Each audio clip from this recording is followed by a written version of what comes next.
বিসমিল্লাহির রহমানির রহিম। আজকের এই লং ডিজায়ার যে প্রোগ্রামটি, এই প্রোগ্রামের সম্মানিত সভাপতি জনাব মির্জা ফখরুল ইসলাম আলমগীর, মঞ্চে উপস্থিত বীর বিক্রম মেজর হাফিজ, উপস্থিত এয়ার ভাইস মার্শাল আলতাফ সাহেব, এবং আহ, যে ব্যক্তিটি আজকে এই অনুষ্ঠানটি অর্গানাইজ করেছেন, উপস্থিত জেনারেল আকবর সাহেব, এবং আমার সামনে উপস্থিত ডিফেন্স রিটায়ার্ড অফিসার বৃন্দ। আসসালামু আলাইকুম।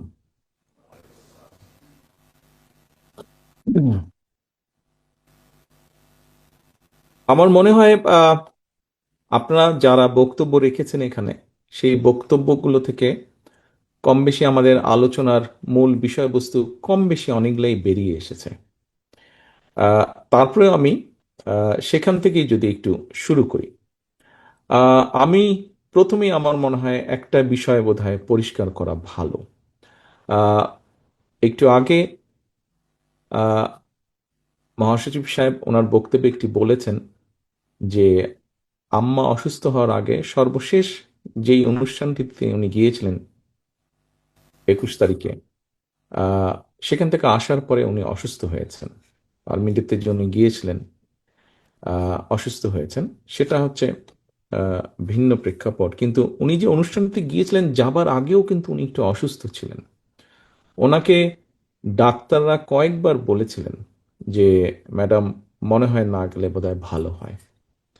কিন্তু ওই অসুস্থ শরীরেও উনি ওনার মনের সর্বোচ্চ শক্তি, ওনার এই অসুস্থ শরীরের সর্বোচ্চ শক্তিকে এক করে উনি অনুষ্ঠানটিতে উনি গিয়েছিলেন। এবং উনি যখন অনুষ্ঠান থেকে ফিরে আসেন, তারপরে আমাদের সাথে কথা হয়েছিল। ওনার সাথে আমার ছোট ভাইয়ের স্ত্রী, সেও অনুষ্ঠানটিতে ছিল, আম্মার সাথে গিয়েছিলেন।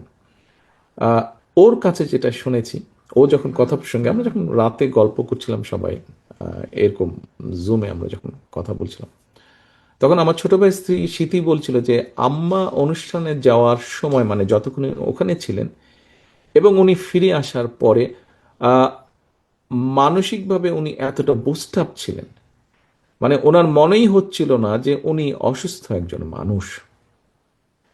সো এই কথাটা দিয়ে আমার মনে হয় আর বোধহয় বুঝতে কারো বাকি থাকে না যে আপনাদের সাথে, আপনি সার্ভিসে অথবা রিটায়ার যে অবস্থায় থাকুন, আপনাদের সাথে জিয়া ফ্যামিলির বোধহয় সম্পর্কটা কি। আমি এই পুরো বিষয়টা, এই ছোট্ট ঘটনা দিয়ে বিষয়টি বোঝানোর আপনাদের সামনে চেষ্টা করলাম, তুলে ধরলাম। এবং আমি বিশ্বাস করি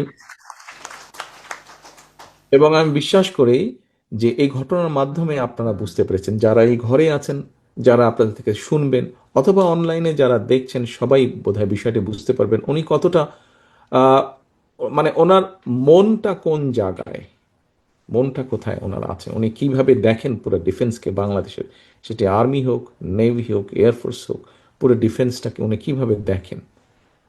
একদিন এটারই পার্ট ছিলেন উনি। ইনেবে আমরাও এটারই পার্ট ছিলাম। কাজেই এখানে মেজর রেজা যেটা বলেছেন, অথবা মেজর আহ, মান্নান খুব সম্ভব, উনি যেটা বলেছেন যে অল্প কিছু মানুষের কিছু ঘটনার জন্য আমরা যাতে, আমি যাতে না বলবো যে এই ধারণাটি সম্পূর্ণভাবে ভ্রান্ত, সম্পূর্ণভাবে এটি ভ্রান্ত। আমার মনের মধ্যে এরকম কিছুই নেই, আমার মনের মধ্যে এরকম কিছুই নেই। কাজে এইটি এটি দয়া করে আপনারা ভুল বুঝবেন না। আহ, শামসুজ্জামান সাহেব, লেফটেন্যান্ট কর্নেল শামসুজ্জামান সাহেব একটি কথা বলেছেন যে বিগত স্বৈরাচারের সময় যে রিক্রুটমেন্টগুলো হয়েছিল, সেখানে একটা বিএনপি, শহীদ জিয়া, খালেদা জিয়া সম্পর্কে নেগেটিভ পারসেপশন বা ন্যারেটিভ দেওয়ার চেষ্টা করা হয়েছিল। মেজর রেজা বা মেজর মান্নান যেটা বলেছেন, যে ভ্রান্ত ধারণা সামান্য কিছু মানুষের, যে এরকমই একটা ধারণা স্বৈরাচার তৈরি করেছিল একটা দূরত্ব তৈরি করার জন্য। কাজে এটি আমাদের কনসেপ্ট না, আমাদের ধারণা, এটি সম্পূর্ণভাবে তাদের ছিল। আমার মনে হয় এই বিষয়টি বোধহয় আজকের পরে ক্লিয়ার হয়ে গেছে। আমি আমার পার্সোনাল একটি, আমাদের ব্যক্তিগত পারিবারিক একটি ঘটনা আপনাদের সাথে, আপনাদের সামনে তুলে ধরেছি। আমার মনে হয় এটার মাধ্যমে বোধহয় পুরো বিষয়টি ক্লিয়ার হয়ে গেছে। এটি গেল একটি। আসুন এবার আহ, এখানে কয়েকজন বক্তা তাদের বক্তব্যে আহ, রাজনীতির বিষয় বলেছেন। আপনারা কেউ কেউ সম্পৃক্ত আছেন অনেক দিন ধরে, কেউ কেউ সম্পৃক্ত হতে চাইছেন। আমার মনে হয় এই বিষয়ে বোধহয় আমাদের মেজর হাফিজ সাহেব, বীর বিক্রম হাফিজ সাহেব, উনি ওনার অভিজ্ঞতা বর্ণনা করেছেন। কাজে মনে হয় বিষয়টা বোধহয় অনেকটাই অনেকের কাছে পরিষ্কার হয়ে গেছে। এই বিষয়টা আমরা বরঞ্চ আলোচনা আর করার প্রয়োজন নেই আমি মনে করি। এটা সময়ই বলে দিবে আসলে, এটা সময়ই বলে দিবে। এবং আপনারাও যারা করতে চাইছেন রাজনীতি, সেটা আপনারা ধীরে ধীরে অবশ্যই করবেন, কেন করবেন না, অবশ্যই যোগ্যতা ভিত্তিতে। তবে আমার কাছে মনে হয় যে আমরা যদি আহ, মেজর হায়দারের কথাটি ধরি, যে হয়তো সবাই সবকিছুর জন্য ফিট ইন না, সবাই পার্টি পলিটিক্সে নাও ফিট ইন হতে পারে, এটা স্বাভাবিক, স্বাভাবিকতা মানতে হবে। কিন্তু আপনার অন্য কোয়ালিটি অবশ্যই আছে। এখানে যারা সিনিয়র্স আছেন তারা জানবেন, দেখেছেনও। মেজর হাফিজ সাহেব আছেন, উনি দেখেছেন, সেই সময় আরো কয়েকজন আছেন দেখেছেন, যে আব্বার কাঁধে যখন দেশের দায়িত্বভার এসে পড়ল, তারপরে কিন্তু সেই সময়ও কিন্তু তখন যখন পরিবর্তনটা হলো, যে গভর্নমেন্ট ফল করলো, তখন পরিবর্তনটা হলো, তখনও কিন্তু আমরা দেখেছি অ্যাডমিনিস্ট্রেশন সহ বিভিন্ন জায়গায় কিন্তু সব সিস্টেম কোলাপস করে গিয়েছিল।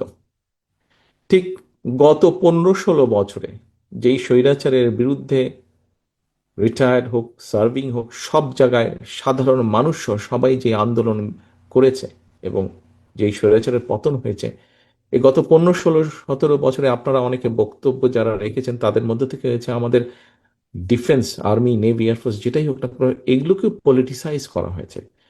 এগুলো যেরকম পলিটিসাইজ হয়েছে, এর বাইরে যেই ইনস্টিটিউশনগুলো আছে গভর্নমেন্টের, কম বেশি সবগুলোকেই কিন্তু সিস্টেমেটিক্যালি ধ্বংস করে দেওয়া হয়েছে। সম্মানিত উপস্থিতিবৃন্দ, আমাদের সকলকে সামনের দিনে গণতন্ত্রকে স্টাবলিশ করতে হবে, যে কোনো মূল্যে স্টাবলিশ করতে হবে। বিকজ গণতন্ত্র স্টাবলিশ করতে পারলে কিন্তু অ্যাকাউন্টেবিলিটি বা জবাবদিহিতা হবে। গত 16-17 বছরে যেই কাজগুলো হয়েছে, যে ইনস্টিটিউশনগুলো ধ্বংস করেছে, তার অন্যতম মূল কারণ ছিল যে জবাবদিহিতা ছিল না। দেশে কোনো জায়গায় কোনো জবাবদিহিতা ছিল না, এটা আমরা সকলে ভালো করে জানি। যতক্ষণ জবাবদিহিতা তৈরি না হবে, ততক্ষণ দেশে কোনো প্রতিষ্ঠান গড়ে ওঠা সম্ভব না। দেশে মানুষের ইচ্ছা আকাঙ্ক্ষার প্রতিফলন ঘটবে না যতক্ষণ জবাবদিহিতা না হবে। কাজে আমাদেরকে যে কোনো মূল্যে জবাবদিহিতা, পরিস্থিতি, ব্যবস্থা, অর্থাৎ গণতন্ত্র অবস্থা ফিরিয়ে আনতে হবে যে কোনো মূল্যে আমাদেরকে। এবং তার পরবর্তীতে যেটা হবে, আমাদেরকে এই প্রতিষ্ঠানগুলোকে আস্তে আস্তে গড়ে তুলতে হবে আবার, যতটুকু দ্রুততা সম্ভব দ্রুততার সাথে আমাদেরকে ধীরে ধীরে গড়ে তুলতে হবে। কারণ এই প্রতিষ্ঠানগুলো যদি টিকে না থাকতে পারে, ডিফেন্স যেমন আছে, ওদিকে সিভিল ব্যুরোক্রেসি আছে, পুলিশ আছে, ইলেকশন কমিশন আছে, প্রত্যেকটা সিস্টেমকে তারা ধ্বংস করে দিয়েছিল। এগুলোকে আমাদের সবগুলোকে গড়ে তুলতে হবে। দেশের সিকিউরিটি সিস্টেম থেকে শুরু করে, সাইবার সিস্টেম থেকে শুরু করে, বিভিন্ন জায়গায় বিভিন্ন রকম রিস্কের মধ্যে আছে। আমি সেই ডিটেল ডিসকাশনে এখন যাচ্ছি না, আপনাদের অনেকেরই কম বেশি ধারণা আছে। ইভেন আমাদের যে পুরো সাইবার সিস্টেম যেটা আছে, সেটা কতটুকু থ্রেটের সামনে আছে এখন বিভিন্নভাবে। আমি ডিটেল ওপেন, যেহেতু পুরো বিষয়টা, আমি ওপেন ডিসকাশনে গেলাম না। কাজেই আপনাদের মধ্যে এরকম অনেক মানুষ আছেন যাদের সেই কোয়ালিটিগুলো আছে, বা যাদের সেই ট্রেনিংগুলো আছে, যারা দেশে বিদেশে বিভিন্ন জায়গায় এই বিষয়গুলোর উপরে কাজ করেছেন। কাজেই সবসময় যে আপনি দেশকে যদি সার্ভিস দিতে চান, ব্যাপারটা হচ্ছে, আসুন এখন ব্যক্তির থেকে আমরা বলি দল বড়, দলের থেকে দেশ বড়। কাজেই দলকে সার্ভিস আপনি দিতে চাচ্ছেন, কিন্তু আপনার মধ্যে যদি কোয়ালিটি থাকে দেশকে সার্ভিস দেবার, তাহলে কেন আপনি সেটাকে প্রিফার করবেন না? আমি তো মনে করি দেশকে সার্ভিস দেওয়াটা আরো অনেক বড় ব্যাপার। আমরা চাই আপনাদের মধ্যে, আমি ব্যক্তিগতভাবে চাই, ভবিষ্যতে ইনশাল্লাহ আল্লাহর রহমতে বাংলাদেশের মানুষের সমর্থনে বিএনপি সরকার গঠন করতে সক্ষম হলে, আপনাদের মধ্যে যারা কোয়ালিফাইড, এই মানুষগুলোকে আমরা এরকম দেশকে যাতে আপনারা সার্ভিস দিতে পারেন, শুধু দল নয়, আরো বড় পরিসরে দেশকে যাতে সার্ভিস দিতে পারেন, আমরা সেই মানুষগুলোকে খুঁজে বের করবো এবং তাদেরকে আমরা সেই দায়িত্ব দেব, যাতে আপনি গর্ব করে আপনার জেনারেশনকে, নেক্সট জেনারেশনকে বলতে পারেন যে ইয়েস, আমি দেশকে সার্ভিস দিয়েছি, আমি এই ধ্বংসপ্রাপ্ত একটা প্রতিষ্ঠানকে ধীরে ধীরে আমরা গড়ে তুলেছি। এরকম গর্ব যাতে আপনি করতে পারেন, আপনার ভবিষ্যৎ বংশধর, তাদের পরবর্তী বংশধরের কাছে যাতে আপনাকে নিয়ে গর্ব করতে পারে। আমি এখানে মেজর জোহা উনি কতগুলো বিষয় আলোচনা করেছেন। আমরা একটু পরেই, কিছুক্ষণ পরে আমরা আপনাদের কাছে কতগুলো ফোল্ডার দিব। মেজর জোহা ওনার বক্তব্যে বেশ কতগুলো বেসিক বিষয় উনি তুলে এনেছেন। কিন্তু উনি প্রাইমারি এডুকেশনের কথা বলেছেন, উনি উইমেন এম্পাওয়ারমেন্টের কথা বলেছেন। এর বাইরেও উনি বলেছেন যে আমাদের এডুকেশন সেক্টরের কথা, বিশেষ করে আমাদের যে ভবিষ্যৎ প্রজন্ম, তাদের কথা উনি বলেছেন, তাদের শিক্ষার কথা বলেছেন, কালচারের কথা বলেছেন, গেমসের কথা বলেছেন। আমি আপনাদের কাছে, নিশ্চয়ই আপনারা গত দুদিন ধরে পত্র পত্রিকা সহ নিউজ মিডিয়াতে নিশ্চয়ই খেয়াল করেছেন, আপনারা দেখেছেন, পড়েছেন যে গত দুদিন ধরে আমরা কিন্তু একটি প্রোগ্রাম করছি। এই প্রোগ্রামটা আজকে থার্ড ডে হয়েছে। গত দুদিন ছিল আমাদের স্টুডেন্ট ফ্রন্টদেরকে নিয়ে সারা দেশে, আজকে হয়েছে আমাদের অন্য দুটি অর্গানকে নিয়ে। সেখানে আমরা কি করছি আপনাদের সকলেরই মনে আছে, যেহেতু কম বেশি আপনারা সবাই না হলে অনেকেই আপনারা বিএনপি রাজনীতির সাথে জড়িত। আপনাদের মনে আছে যে প্রায় 2.5 থেকে 3 বছর আগে আমরা 31 দফা নামে 31টা দফা জনগণের সামনে, দেশের সামনে উপস্থাপন করেছিলাম। 31টা দফার মধ্যে অনেক কিছু আছে, কনস্টিটিউশনাল ব্যাপার আছে, 31টা দফার মধ্যে ইকোনমিক ব্যবস্থা আছে, এডুকেশন আছে, উইমেন এম্পাওয়ারমেন্ট আছে, অনেক বিষয় আছে, লিগ্যাল ম্যাটার্স আছে।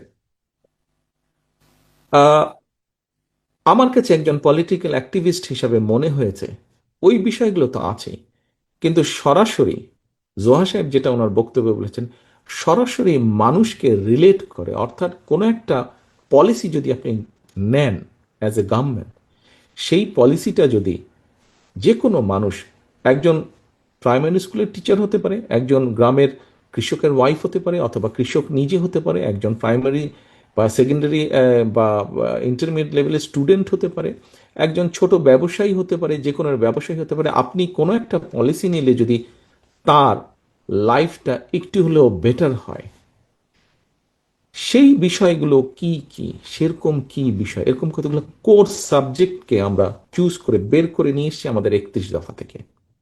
এবং সেই বিষয়গুলো আমরা গত কয়েকদিন ধরে, গত 3 দিন ধরে আমরা আমাদের যারা পার্টি স্ট্রাকচারের মধ্যে আছেন এরকম লিডারশিপকে আমরা দিচ্ছি, যাতে এইগুলো নিয়ে তারা চলে যেতে পারেন। এখন এখানে জোহা সাহেবের কয়েকটা পয়েন্টের মধ্যে আমি দুই তিনটা একটু ডিসকাস করব আপনাদের সামনে। আহ, যেমন উনি বলেছেন যে নারীদের ক্ষেত্রে, নারীদের সিকিউরিটির ক্ষেত্রে বলেছেন, এম্পাওয়ারমেন্টের কথা বলেছেন। আপনারা নিশ্চয়ই বাই নাও জানেন যে আমি যেটা বললাম গত 3 দিনে আপনারা খবরে পড়েছেন, এর মধ্যেও শুনেছেন, আমরা আমরা ফ্যামিলি কার্ড নামে একটা কার্ড আমরা ইন্ট্রোডিউস করতে চাচ্ছি। এটা আমরা গভর্নমেন্ট বা স্টেটের পক্ষ থেকে দিব।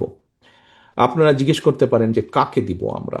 হ্যাঁ, প্রথমে অবশ্যই আমরা যারা ডিপ্রাইভ, যারা ডিজার্ভ করে মোর, গ্রামের অসহায় মানুষ, অসহায় পরিবার যেগুলা, এদেরকে আমরা দেব। এদের মধ্যে কাদেরকে দিব? এই ফ্যামিলি কার্ডটা আমরা শুধু দিব মহিলাদেরকে।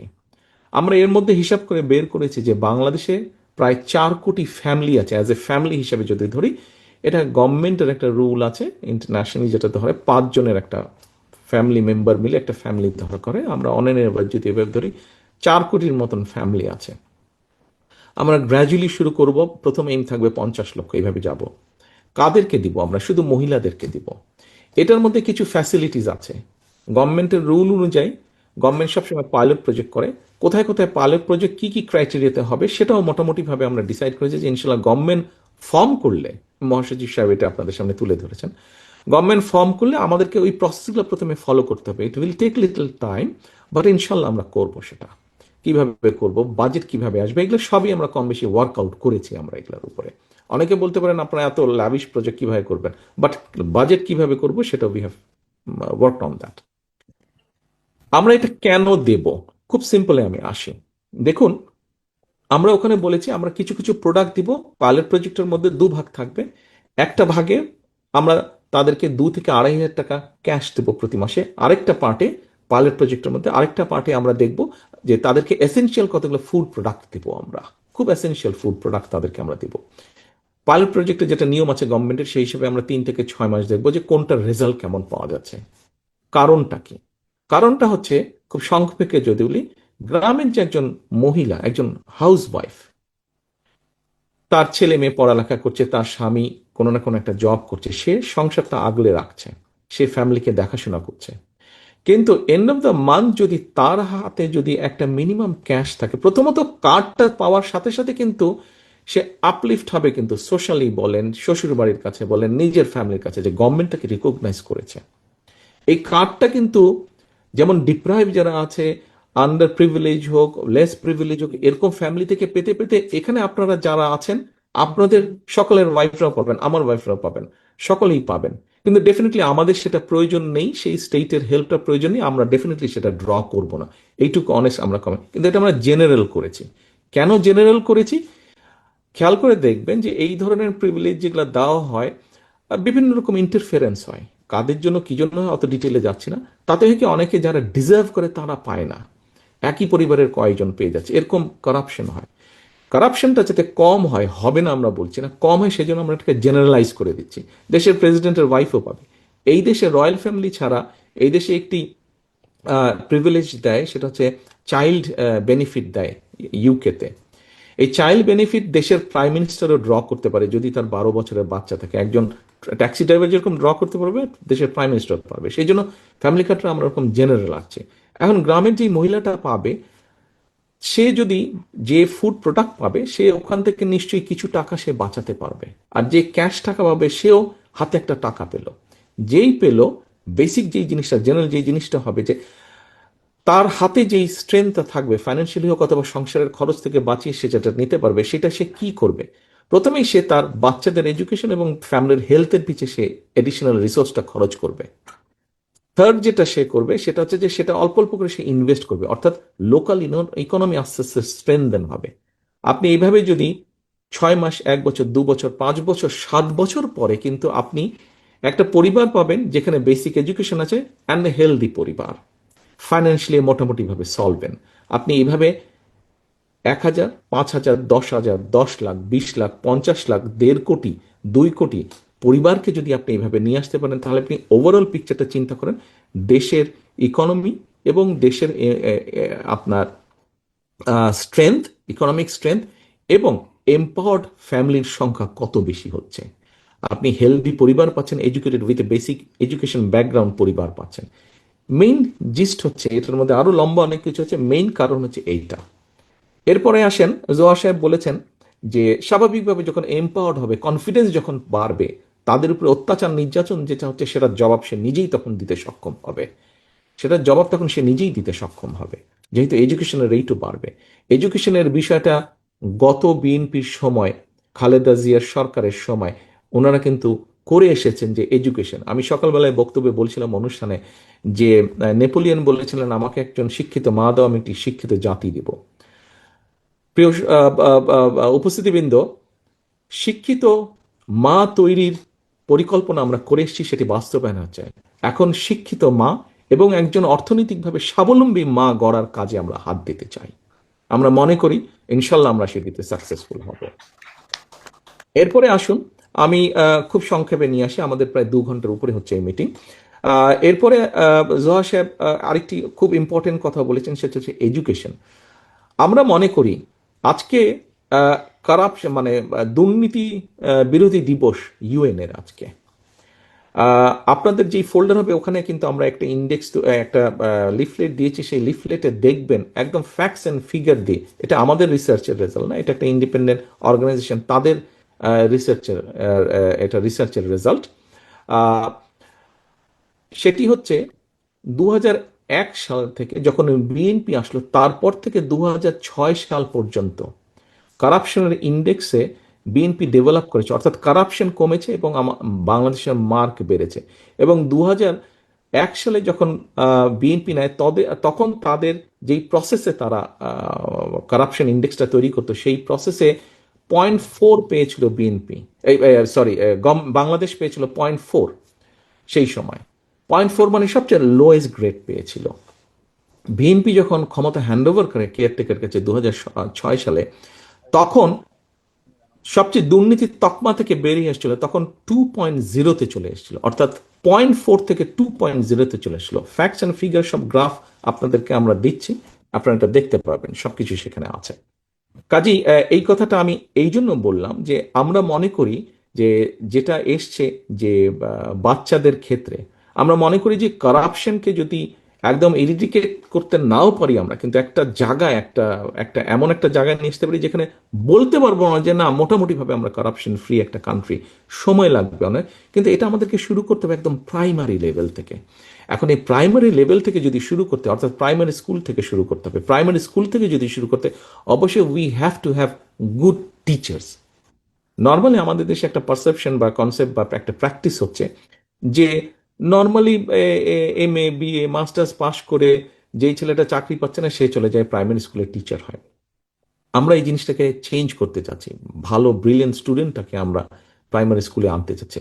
এখন যারা অলরেডি হয়ে গেছে তাদেরকে তো আমরা আর ফেলে দিতে পারবো না, বাদ দিতে পারবো না, তাতেও আরেকটা সমস্যা বাড়বে। এদেরকে আমরা ট্রেনিং দিতে চাচ্ছি।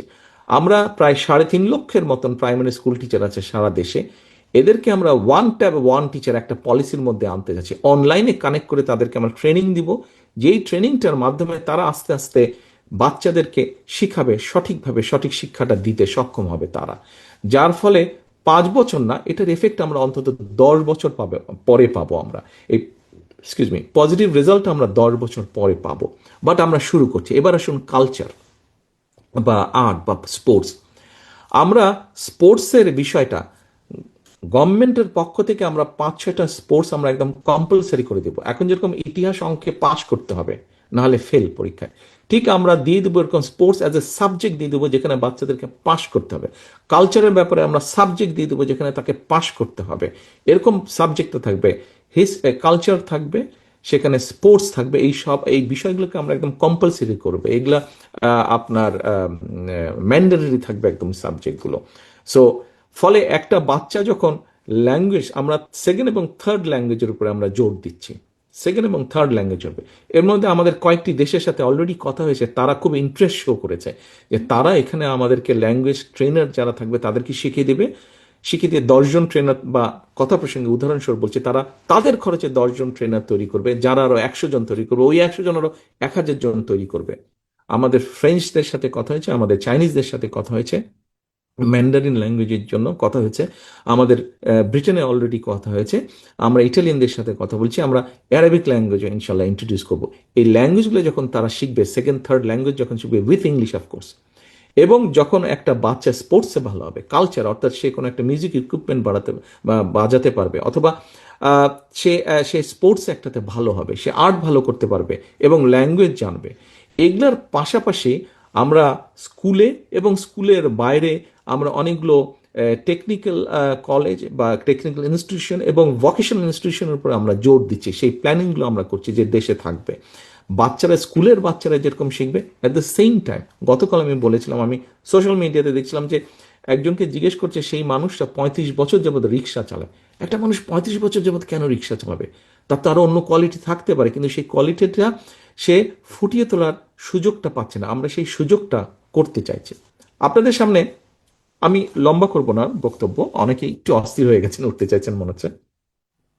আহ, আমি যেই কথাগুলো আপনাদের কাছে বললাম, আহ, আমি যত অল্প সময় যত দ্রুততার সাথে কথাগুলো বললাম আপনাদের কাছে, যে প্ল্যানিংগুলো তুলে দিলাম, এর বাইরে আরো অনেকগুলো আমাদের প্ল্যানিং আছে। আমরা 25 কোটির মতন গাছ লাগাতে চাই, আমাদের এইম আছে, বিকজ আমাদের এনভায়রনমেন্ট ক্লাইমেট এফেক্ট করছে। আমরা গাছ লাগাতে চাই। এই গাছ, এখন 25 কোটি গাছ, আপনি বলতে পারেন যে 25 কোটি গাছ লাগানো কি বছরে 4 থেকে 5 কোটি গাছ যদি আমরা লাগাই, কিভাবে এত চারা কোথা থেকে আসবে? সেই ক্যালকুলেশন আমরা করেছি। সেই গাছ কোথায়, কোন গাছ হবে, বিকজ টেকনাফে যেই গাছ হবে ডেফিনেটলি তেঁতুলিয়াতে সেই গাছ হবে, হয়তো অত ভালো হবে না। কাজে কোন জোনে কোন জোনিং করে কি গাছ হতে পারে সেটার একটা চার্ট অলরেডি আমরা তৈরি করেছি। এবং এই চারা আপনি 3 মাস টাইম, মনসুন সিজন আপনি গাছ লাগাতে পারবেন, বাকি 9 মাস তো আপনি গাছ লাগাতে পারবেন না। 9 মাস আপনাকে চারাগুলো তৈরি করতে হবে। কিভাবে, কোথায় চারাগুলো তৈরি হবে সেই ওয়ার্কও আমরা প্ল্যান করেছি, সেটা আমরা সেটার উপরে ওয়ার্কআউট করেছি। আপনাদেরকে এই কথাগুলো বলার কারণ হচ্ছে আজকে যে আমরা কাজ করছি, এবং আপনাদের মতন কেপেবল লোক যারা আছেন, আপনাদের ভেতরে কেপেবল লোক যারা আছেন, আমাদের এই প্ল্যানিংগুলো যখন বাস্তবায়ন করব, আমাদের যেই অনুষ্ঠানটি হচ্ছে কৃষি ইনস্টিটিউটের গত 3 দিন যেটা হয়েছে, এবং আরো এই সপ্তাহ পুরোটা যেটা হবে আগামী রবিবার পর্যন্ত, আহ, আমরা অনুষ্ঠানটার নাম দিয়েছি দেশ গড়ার পরিকল্পনা। ইনশাল্লাহ বিএনপি আগামী নির্বাচনে বাংলাদেশের জনগণের সমর্থন নিয়ে সরকার গঠনে সক্ষম হলে পরে এই যে পরিকল্পনা, এগুলোকে তো আমাদের বাস্তবায়ন করতে হবে। যে ফ্যামিলি কার্ডের কথা বলেছি, কৃষি কার্ডের কথাটা আমি বলিনি, সময় লাগবে। আমরা একটা, আমার মনে হয় মহাশয় সাহেব আবার আপনাদের দেখাতে পারবেন, ওনার সামনে ফোল্ডারে আছে কৃষি কার্ড। কৃষকদের জন্য আমরা কি করব। একটা কৃষককে সারা জীবন আমরা সাপোর্ট দেবো তা বলছি না, কিন্তু একটা সার্টেন টাইম, 5-7 বছর যদি আমরা প্রান্তিক ক্ষুদ্র মাঝারি কৃষকদেরকে একটা সাপোর্ট দিতে পারি, তাহলে কিন্তু তারা আস্তে আস্তে দাঁড়িয়ে যাবে, তাদের অর্থনৈতিক মেরুদণ্ডটা সোজা হবে। কাজে সেটাও আমরা কিভাবে করব। দেশে কত প্রান্তিক কৃষক আছে, কত ক্ষুদ্র কৃষক, কত মাঝারি কৃষক, কি ক্যাটাগরির কি কৃষক আছে, সেটাও মোটামুটি অ্যাভেলেবেল যেই ডাটা আছে সেই ডাটার উপরে বেস করে আমরা সেটাও তৈরি করে ফেলেছি। আমরা আমরা একটা অ্যাপ তৈরি করেছি, যেই অ্যাপটার সাথে যেই কৃষকদেরকে আমরা এই কার্ডটা দিব, তাদেরকে আমরা ওই অ্যাপের সাথে কানেক্ট করব। যেমন ধরেন, যেমন আমার বাড়ি বগুড়া, আমার আহ, জন্মস্থান না, তবে আমার থানা হিসাবে বা উপজেলা হিসাবে যদি আমি বলি গাবতলী, গাবতলী এলাকার কৃষক আগামীকাল হয়তো সার দেবে কি দেবে না, সেটা ডিসাইড করতে হবে তাকে, যে আগামীকাল বৃষ্টি হবে কি হবে না। কারণ বৃষ্টি যদি আর সারটা ধুয়ে যাবে, ফার্টিলাইজার দেয় যদি, কাজে সে পার্টিকুলার গাবতলীতে আগামীকাল বৃষ্টি হবে কিনা এই বিষয়টা আমরা ডেভেলপ করেছি। বাংলাদেশের একজন সায়েন্টিস্ট যিনি অস্ট্রেলিয়াতে আছেন, উনি এই অ্যাপটা অলরেডি ডেভেলপ করেছেন। কাজে আমরা এতটা ডিটেইল কাজ করেছি। এগ্রিকালচার নিয়ে আরো অনেকগুলো বিষয় আছে, যেহেতু এত বড় সময় হবে না আমাদের, আপনাদের শুধু বোঝার জন্য যান। কাজে এই জিনিসগুলোকে যদি আমাদের ইমপ্লিমেন্ট করতে হয়, শুধু আপনাদের ভেতরে নয়, সারা বাংলাদেশে যেখানে যেখানে যারা কেপেবল মানুষ আছেন, আমাদেরকে সেই মানুষগুলোকে এক করতে হবে, জড়ো করতে হবে। যে কোনো একজন বক্তা এখানে বলেছেন ওনার বক্তব্যে যে রাষ্ট্রপতি জিয়াউর রহমান সাহেব ওই সময় দেশ গঠনের জন্য বিভিন্ন জায়গা থেকে কেপেবল মানুষদেরকে নিয়ে আসছিলেন। ঠিক উপস্থিতিবৃন্দ, আমাদেরকে আগামী দিনে একই কাজ করতে হবে। কাজেই কারো হতাশ হবার কোনো কারণ নেই। আমাদের সামনে বহু কাজ, বহু কাজ, বহু কাজ আমাদের সামনে। আমাদেরকে সবাইকে প্রথমে একটা কাজ এখন করতে হবে।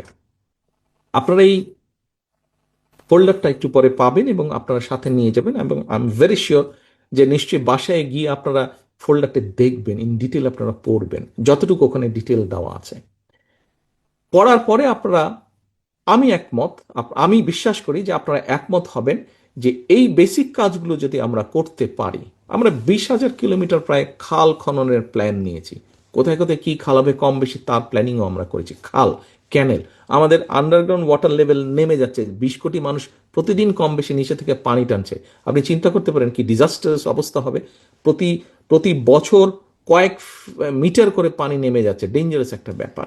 আগে আমার পরিষ্কার মনে আছে, ক্যান্টনমেন্টে যে বাসায় আমরা থাকতাম, 5-7 ফিট এইটিজের দিকে, আর্লি লেট এইটিজের দিকে 5-7 ফিট মাটি খুঁড়লেই পানি বেরিয়ে আসতো। এখন 100 ফিট এর বেশি, 200 ফিট গেলে অনেক সময় পানি পাওয়া যায় না। তাহলে কি ডেঞ্জারাস সিচুয়েশন। আমরা যদি আমাদের সারফেস ওয়াটারগুলোকে ধরে রাখতে না পারি, এবং সারফেস ওয়াটার ডেফিনেটলি লিক করে আস্তে আস্তে ওটাকে আবার রিচার্জ করবে, যদি আমরা করতে পারি। আমি ছোট্ট একটা এক্সাম্পল দিয়ে আমি আমার শেষে চলে আসবো, আপনাদেরকে আর ধরে রাখবো না। বছরখানেক আগে আপনাদের নিশ্চয়ই মনে আছে, হঠাৎ করে ফেনী, নোয়াখালী, লক্ষ্মীপুর বিরাট এলাকা মিলে একটা বন্যা হয়েছিল। এই বর্তমান ইন্টারিম গভর্নমেন্ট আসার পরে পরে বন্যা হয়েছিল, খুব হইচই হয়েছিল বন্যাটা নিয়ে। বর্ডারের ওপাশ থেকে হঠাৎ করে ফ্লাড গেট খুলে দেওয়া হয়েছিল, যেটা আমরা শুনেছি, জেনেছি বা পত্রিকায় পড়েছি।